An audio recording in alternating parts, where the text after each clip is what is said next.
अस्सलामुअलैकुम, मैं हूं डॉक्टर इंकलाब फरीद और आप देख रहे हैं मेरा यूट्यूब चैनल जो कि मैंने न्यू चैनल बनाया है जिस पे मैं स्पेसिफ़िकली जो कि हेल्थ रिलेटेड न्यू इन्फॉर्मेशन हो गई, इनोवेटिव टेक्नोलॉजीज़ जो आ रही हैं हेल्थ में, जो चीज़ें बहुत अच्छी आ रही हैं। क्योंकि मेरी आदत है, मैं रिसर्च आर्टिकल्स और न्यू रिसर्च पढ़ता रहता हूँ, तो मैंने सोचा वो आपसे शेयर की जाए। अगर आप सब्सक्राइब कर लेंगे तो आपको न्यू जितनी भी मेरी वीडियोज़ हैं इस पे मिलती रहेंगी, और स्पेसिफ़िकली सिर्फ डेंटल के लिहाज से नहीं, बाकी भी मेडिकल हेल्थ के बारे में इंफॉर्मेशन और बहुत अच्छी वीडियोज़ आपको रिसीव होती रहेंगी। आज की जो वीडियो है वो थोड़ी डिफरेंट है और मुझे बड़ी इंटरेस्टिंग लगी, तो ये मैं काफ़ी दिनों से ये रिसर्च पढ़ रहा था। हुआ इस तरह से कि रशियन जो हेड ऑफ़ स्टेट हैं पुतिन, उन्होंने ये न्यूज़ ब्रेक की है कि हम बहुत ही जल्दी कैंसर का इलाज लॉन्च करने वाले हैं वैक्सीन की शक्ल में।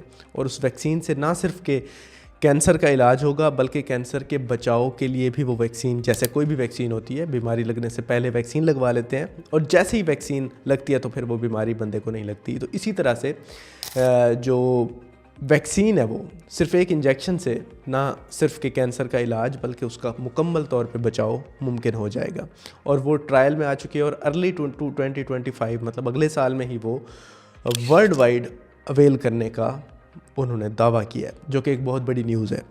अब ये जहन में रखना बहुत ज़रूरी है कि इससे पहले यूनाइटेड स्टेट्स और जर्मनी भी आपस में कोलैबोरेशन के नतीजे में वैक्सीन बना रहे हैं, बहुत ज़्यादा साफ ज़रा उस पर वो इन्वेस्ट कर रहे हैं कि एंटी कैंसर एक वैक्सीन बनाई जाए। लेकिन इन्होंने जिस टेक्नोलॉजी से वैक्सीन बनाने की बात की है वो टेक्नोलॉजी उनसे भी एडवांस है, यूएसए और जर्मनी से। अगर मतलब कि वो अगर कामयाब हो जाते हैं तो ये एक बहुत बड़ा इंकलाब होगा, जिसके नतीजे में कैंसर जैसे मूजी मर्ज़ से अब तकरीबन छुटकारा हासिल हो जाएगा, काफ़ी सारे कैंसर के अमराज से। और जब बाद में डेवलपमेंट्स होती रहेंगी, रिसर्च जारी रहेगी, तो मज़ीद इसमें बेहतरी आने की वो है। अब मैं थोड़ा सा डिटेल में जाऊंगा कि ये कैसे, क्या ये मुमकिन भी है और ये कैसे मुमकिन हुआ कि कैंसर का इलाज इस तरह से आ गया कि अब वो वैक्सीन की शक्ल में हम इलाज कर सकेंगे। क्योंकि अब ट्रेडिशनल जो कैंसर का इलाज है उसको हम थोड़ा सा ओवरव्यू कर लें। ट्रेडिशनल इलाज में जो मेडिकल ट्रीटमेंट है उसमें कीमोथेरेपी है, जिसमें कुछ मेडिसिन दी जाती है जो कि किल करती है कैंसर सेल्स को। और इसके अलावा रेडियोथेरेपी मतलब शुआओं के नतीजे में जो कैंसर सेल्स हैं उनकी डिस्ट्रक्शन की जाती है। ये मेडिकल मैनेजमेंट है कैंसर की अब तक जो की जा रही है। इसके अलावा सर्जिकल मैनेजमेंट है, उसमें ये है कि कैंसर ज़दा जितना भी हिस्सा होता है उसको निकाला जाता है। लेकिन खैर, कैंसर अगर फैल जाए तो फिर हम निकालने के स्टेज पे नहीं होते, तो हम उसमें फिर जो है ना इतने अच्छे रिजल्ट्स भी इसलिए नहीं मिलते। लेकिन जो कैंसर लिमिटेड हो किसी ख़ास एरिया में और उसको निकाला भी जा सके तो वो सर्जरी के थ्रू ठीक हो सकता है। तो इसमें ये डिफरेंट तरीक़ेकार हैं, लेकिन इन सारे तरीक़ेकार से कोई इतना अच्छा खातिर खा नतीजा नहीं निकलता जिससे हर किस स्टेज के कैंसर के पेशेंट को बचाया जा सके। लेकिन ये जो टेक्नोलॉजी है इसको थोड़ा सा मैं इंटरेस्टिंग इसलिए है कि इसमें एक जो इनोवेशन आई वो एक समझेंगे ब्लेसिंग इन डिस्गाइज हुआ कि एक ऐसी वैक्सीन बनाई गई 2019 और 20 के दरमियान में, जब हमारा कोरोना का दौर चल रहा था, जब पेंडेमिक चल रहा था, जब हर तरफ लॉकडाउन था, दुनिया बंद हो गई। एक वायरस आया कोविड-19, जिसका सार्स कोविड-19 इसका नाम दिया गया। और उस वायरस के नतीजे में एक फ़्लू हुआ और फ्लू के बाद वो इन्फेक्शन हुआ, रेस्पिरेटरी डिस्ट्रेस हुआ और लोग मरना शुरू हो गए। अब वो जो वायरस था, उस वायरस से बचने के लिए एक वैक्सीन तैयार की गई जिसको mRNA वैक्सीन कहा गया, मैसेंजर RNA बेस्ड वैक्सीन। ये दुनिया में ज़िंदगी में तारीख़ में पहली दफ़ा हुआ था कि एक RNA वैक्सीन तैयार की गई थी और जिसको वर्ल्ड वाइड दिया गया, और इतनी इफ़ेक्टिव थी कि कोरोना आपके सामने ख़त्म हो चुका है और सारा कुछ ख़त्म हो गया। अब असल बात यह है कि वो जो वैक्सीन बनाई गई, मैसेंजर RNA वैक्सीन, वो इससे पहले कभी नहीं बनाई गई थी। अब उस वैक्सीन को डिस्कस करने से पहले थोड़ा सा मैं वायरस का स्ट्रक्चर आपको बता दूं। ये आपको सामने नज़र आ रहा है, वायरस बहुत सिंपल ऑर्गेनिज्म है, इसका स्ट्रक्चर सबसे सिंपल है। इसमें दरमियान में आपको जीनोम नज़र आ रहा है, जो कि हो सकता है अगर RNA वायरस है तो वो RNA होगा, और अगर DNA वायरस है तो वो DNA होगा। तो बेसिकली जेनेटिक एक इंफॉर्मेशन है, जेनेटिक मेकअप जो है वो दरमियान में है। इसके बाद उसके ऊपर थोड़ी बहुत कैप्सिड या प्रोटेक्शन है इसकी, और इसके बाद ऊपर जो है आपको नज़र आ रहा है जो सर्कल में, इसको हम प्रोटीन कहते हैं, उस वायरस का स्पेसिफिक इन्वेलप प्रोटीन कहते हैं। अब वो जो इन्वेलप प्रोटीन है ये शेप में डिफरेंट होता है, मतलब इसकी शेप भी डिसाइड कौन करता है, अंदर पड़ा हुआ जो आपको ये जीनोम नज़र आ रहा है, जो जेनेटिक इसका मेकअप है, जो इसका जीन है, जो हो सकता है आरएनए हो सकता है डीएनए हो, वो डिपेंड करता है वायरस की टाइप कौन सी है। तो ये आपको समझ आ गया, यही वायरस है। वायरस में और कुछ नहीं होता, ये दो चीज़ें होती हैं। अब ये मल्टीप्लाई कैसे करता है, ये होस्ट सेल में जाता है, मतलब जिस भी बंदे में जाएगा वहाँ पे अपने आरएनए को मल्टीप्लाई करेगा और अपनी कॉपीज़ बनाता जाएगा। तो ये बहुत सिंपल होता है। अगर किसी जिंदा चीज़ में ये ना हो तो ये डेड तस्वुर किया जाता है, क्योंकि ख़ुद से ये मल्टीप्लाई नहीं कर सकता वायरस, इसको कुछ ना कुछ चाहिए होता है जिसमें ये मल्टीप्लाई करता है। खैर वो एक अलग चीज़ चली जाएगी। अब हम टॉपिक पे वापस आते हैं कि जो ये डीएनए मेकअप है, इस मैसेंजर आरएनए हर वायरस का अपना होता है। मैसेंजर जो जेनेटिक मेकअप है हर वायरस का अपना है। अब अगर हम देखें तो इसी मेकअप के नतीजे में जो है वो प्रोटीन ऊपर बनती है और फिर प्रोटीन के नतीजे में वायरस पूरा बन जाता है।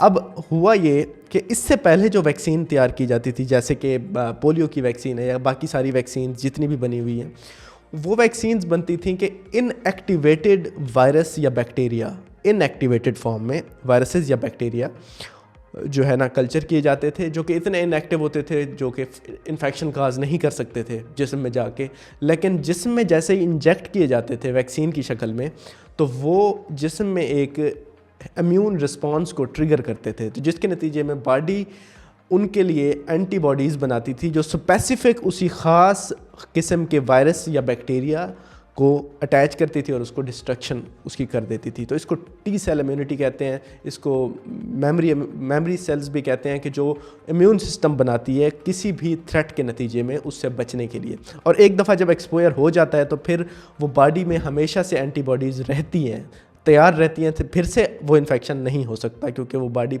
अब प्रिपेयर्ड हो गई। तो अब हुआ ये कि कोविड-19 जब आया तो एंटीबॉडीज़ तो नहीं थी।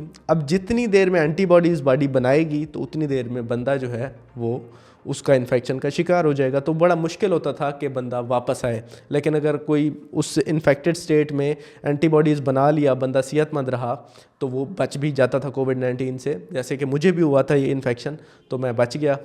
अब होता ये था कि वैक्सीन में क्या हुआ, वैक्सीन में इसमें जो मैसेंजर आरएनए वैक्सीन थी, इसमें उन्होंने क्या किया कि एक इसी वायरस का, समझे कोविड-19 का जो वायरस था, इसका जीनोम को एक्सट्रैक्ट किया। इसका जो आरएनए, ये बेसिकली आरएनए वायरस थी, तो आरएनए को एक्सट्रैक्ट करके उसमें से मैसेंजर आरएनए वैक्सीन बनाई।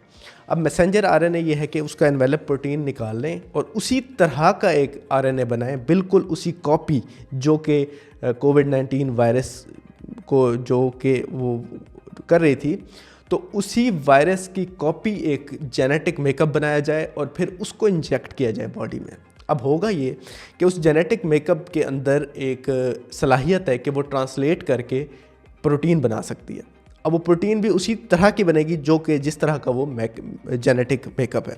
अब जब वो जीनोम को ट्रांसफ़र किया जाएगा, मैसेंजर आरएनए जब इंजेक्ट किया गया, तो हुआ ये कि बॉडी ने उसी तरह की स्पाइक प्रोटीन बनाई जो कि एक ख़ास किस्म की प्रोटीन है जो कि कोविड-19 के वायरस में होती थी, बनती थी। तो बॉडी उसने उसको वायरस समझ के उसके ख़िलाफ़ एंटीबॉडीज़ तैयार कर ली। अब इन्फेक्शन नहीं हुआ, इन्फेक्शन हो नहीं सकता क्योंकि वायरस तो नहीं गया, वो मल्टीप्लाई तो नहीं कर सकता। लेकिन जो आरएनए वैक्सीन गई उसने एक प्रोटीन बना दिया बिल्कुल उसी तरह का, जो कि कॉपी थी, जो कि फेक थी, जो कि वायरस नहीं थी, लेकिन वायरस की तरह का प्रोटीन बना। तो उसी वायरस की तरह का प्रोटीन के नतीजे में उसको ज्वाइन करके मारने के लिए ख़ास किस्म के एंटीबॉडीज़ बन गए। अब वो एंटीबॉडीज़ जब बन गए तो अब चाहे वायरस, ओरिजिनल वायरस भी अटैक कर दे तो बॉडी इम्यून सिस्टम तैयार है उसको मारने के लिए और फिर वो इन्फेक्शन नहीं होता और बंदा ठीक हो जाता है। अब ये है सिंपल थ्योरी। इसी थ्योरी को देखते हुए कैंसर के इलाज के लिए उन्होंने इसी वैक्सीन के असूल को देखते हुए कैंसर का वैक्सीन ढूंढने के लिए रिसर्च शुरू की। अब हुआ ये कि उन्होंने ये देखा कि जो भी कैंसर है, फ़र्ज़ किया जितने भी कैंसर्स हैं, कैंसर में बेसिकली होता क्या है, कैंसर एक म्यूटेशन के नतीजे में होता है। मतलब कि कोई हमारा एक जेनेटिक मेकअप है, डीएनए है, हमारा जीन है, आरएनए है, सारा कुछ है हमारा।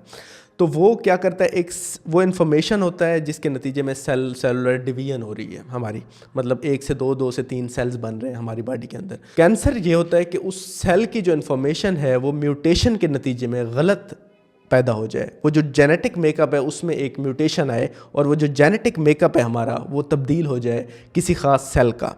अब वो जब जेनेटिक मेकअप तब्दील होगा वो अपनी तरह के और कॉपीज़ बनाना शुरू कर देगा, जस्ट लाइक वायरस। अब वो होंगे आपके अपने ही सेल्स, लेकिन उनका जेनेटिक मेकअप डिफरेंट होगा। वो मॉलिक्यूलर लेवल पे, जेनेटिक लेवल पे, सेलुलर लेवल पे डिफरेंट किस्म के सेल्स बन रहे होंगे, ज़्यादा स्पीड से बन रहे होंगे और शक्ल के बन रहे होंगे, तो जिसके नतीजे में इसको हम कैंसर कहते हैं। अब उन्होंने ये किया कि एक कैंसर का मरीज़ है फ़र्ज़ किया, उसके वो कैंसर ज़दा सेल्स को उठाया, लैब में ले गए, उनका डीएनए देखा।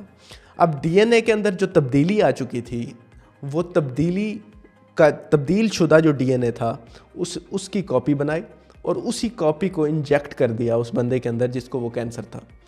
अब वो जब कॉपी गई बंदे के अंदर, अब वो कैंसर सेल नहीं था, लेकिन उसी तरह की कॉपी का बना हुआ आरएनए था या डीएनए था, वो एक वैक्सीन थी।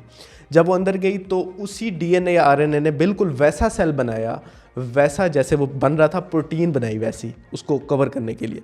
तो जैसे ही वो प्रोटीन बनी तो अब बॉडी को ये लगा कि ये एक्सटर्नल कोई फॉरेन थ्रेट है, कोई वायरस है या कोई बैक्टीरिया है, इसको पकड़ लें, इसको मार लें।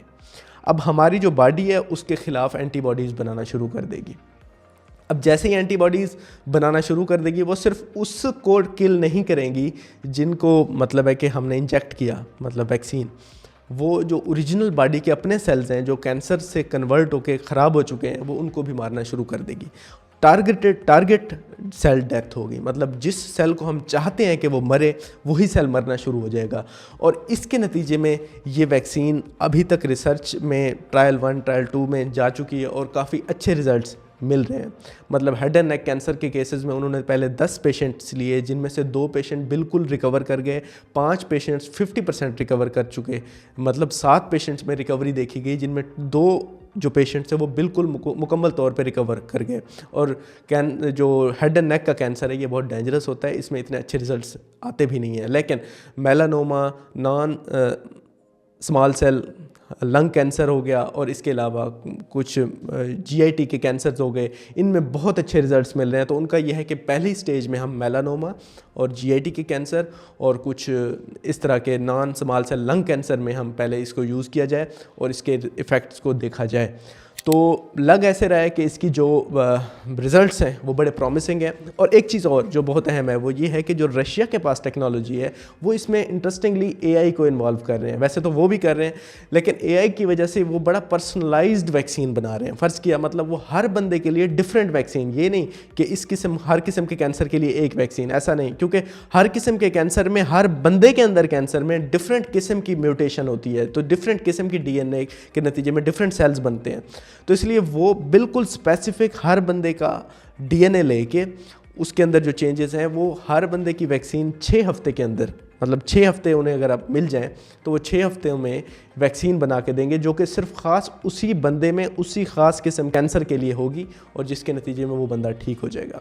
तो ये ऐसी पर्सनलाइज्ड वैक्सीन बनने जा रही है जो कि एक बहुत बड़ी रेवोल्यूशन है और जो कि एक बदल के रख देगी कैंसर ट्रीटमेंट को। और अगर ये बनती है तो जिसके नतीजे में जो हमारी कीमोथेरेपी है, अब कीमोथेरेपी क्या है, उसमें यह है कि जो भी सेल्स रैपिडली डिवाइड कर रहे हैं, जो कि बहुत जल्दी से डिवाइड करते हैं, वो सारे मरना शुरू हो जाते हैं, जिसमें हमारे अपने सेल्स भी मरना शुरू हो जाते हैं, जैसे कि सिलिवरी ग्लैंड्स के सेल हैं वो मरना शुरू हो जाते हैं, थूक पैदा होना ख़त्म हो जाती है।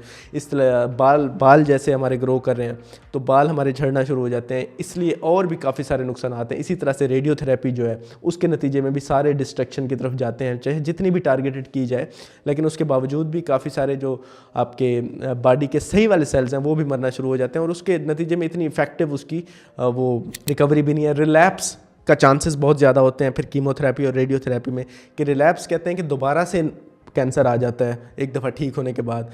इसमें यह है कि एंटीबॉडीज़ जब बन चुके होंगे तो दोबारा से वही वाला कैंसर वापस नहीं आ सकता जिसके अगेंस्ट वैक्सीन लग चुकी है। तो ये बड़ी एक इंटरेस्टिंग बात है और अभी तक लग ये रहा है कि ये आने वाला है। लेट्स सी, इंशाल्लाह उम्मीद करते हैं कि अगले साल तक ये या एंड तक या मिड तक ये ट्रीटमेंट आ जाए, जो कि बहुत अच्छी बात है। अगर ये वीडियो अच्छी लगी है तो लाइक करें, सब्सक्राइब करें और शेयर करना ना भूलें। Thank you so much.